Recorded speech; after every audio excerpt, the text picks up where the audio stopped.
pinapanood kita mo po din noon. Punyeta! Ang tagal yun ang ginagawa to? Ang signa? Nakipulitasyon pa kayo? Eh, kamukha kasi. Akala namin, yun na ang subject. Puro akala. Akala! Masisira tayo sa puro akala! Hindi natin pwede isuhin ang... Bawat galaw natin, kapalit pera! Bossy, huwag kang mag-alala. Pupunan namin ang aming mga pagkakamali. Naman tayo makuha ang ransuman, umangiti. Nagawa kami ng paraan para pagkakwartahan.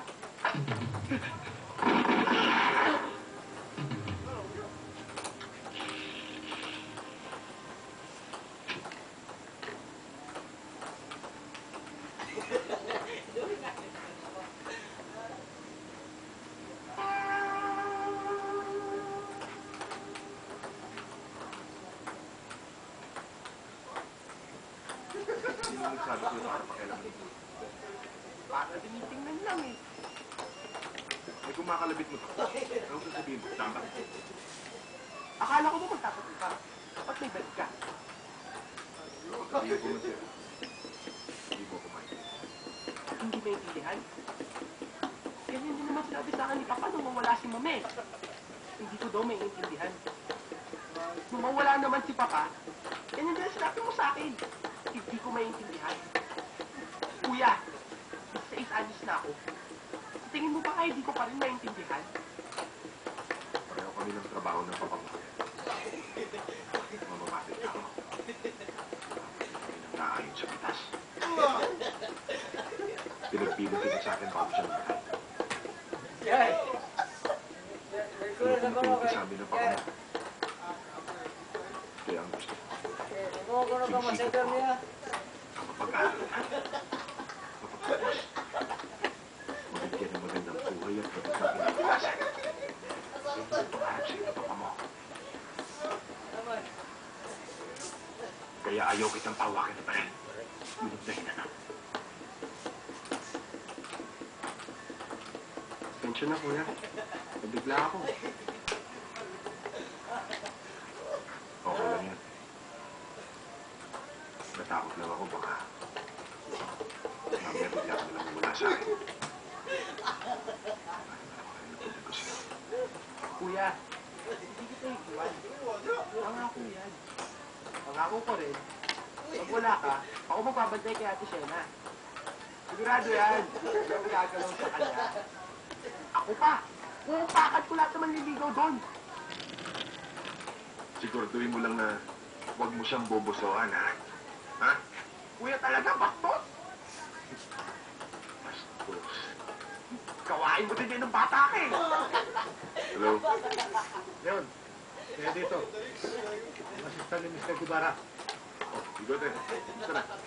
Pinapupunta ka ni boss. Gusto magpatato sa'yo. Ah, ganun ba? Areglado, nandiyan ako bukas.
ano na nangyari kay boss eh?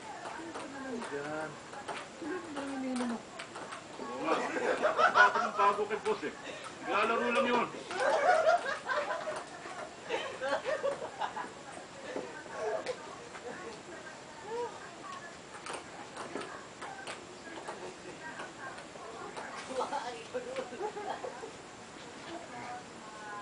Ito na lang ako ng bunda. Pasensya ka na. Sana, naintindihan mo kalagayan ko. Ha? Sige na. Pahinga ka na. Ngayon dati. Bukas. Pagod.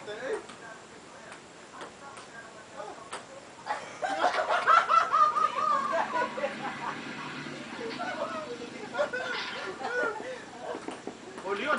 Kanina ka pa hinihintay ni boss.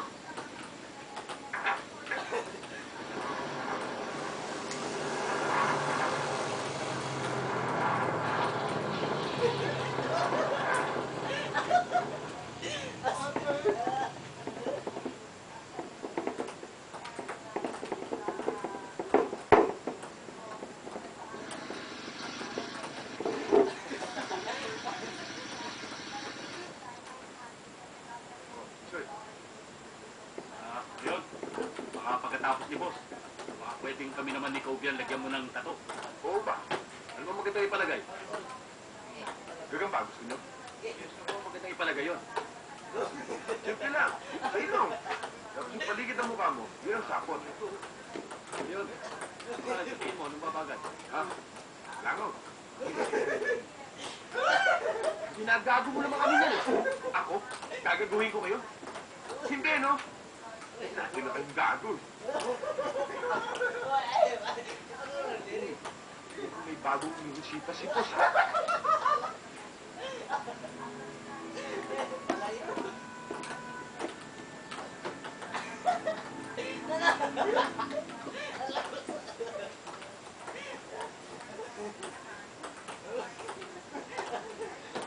Bakit di ba mahilig magpatuto ng Bible? Makahulugan sa akin. Naalala kong turuan ng yan din ang ginagamit sa mga concentration camp ng araw. Pangarang sa mga rallies. Yan din ang ginagay sa mga tao. Parang hindi yan din ang ginagamit sa kulungan. Para hindi madaling makatakas sa mga bilanggo. Security ko. Meron ka bang pinoprotektahan sa buhay? Okay na ba sa'yo yung pagiging tattoo artist? Wala ka namang ambisyon ka? Meron naman. Kaya lang, gusto ko lang mapagtapos ang anak ng kaibigan. Bakit? Ikaw bang nagpapakarat? Napatay kasi yung kaibigan ko eh. Napatay o pinatay?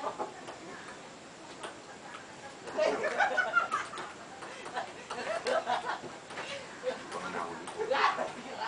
Matagal na bang nangyari yun? Mga 3 taon na. Hinahanap ko nga yun. Tapos tikot na lang siya. Pareho pala tayo. Ako rin may hinahanap ng tao. Ang nakinatrap sa akin. Hindi ko na natin siyang buhay. Baka naman, alam mo, ang pumatay sa kaibigan mo, sabihin mo. Kaya yan. Salamat. Pero, huwag na. Baka madami pa kayo. Kilala mo ba ang pumatay?